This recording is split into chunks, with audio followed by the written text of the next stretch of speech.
So, hello everyone, I'm Angela, and today we're going to talk about how to boost your vocabulary for the upcoming Fachhochschulreife or for whatever listening examination that you're going to take.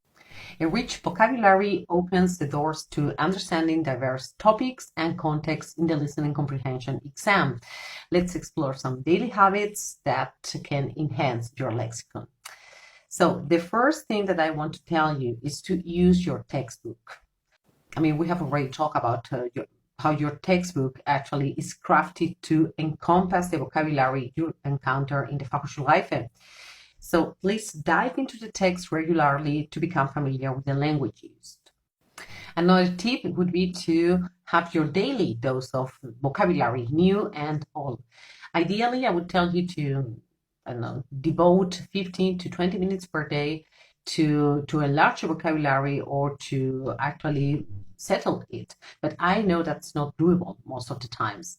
So when you do that, just try to read the passage here, to highlight new words, and to transfer them to flashcards, for example. There are very good apps out there which can actually help you with flashcards, to improve your vocabulary.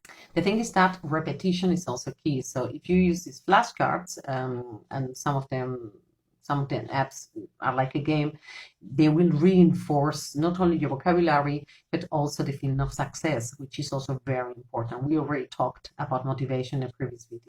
Now, the next one is one of my favorite tips, and it's about mind maps. So to use mind maps for memory.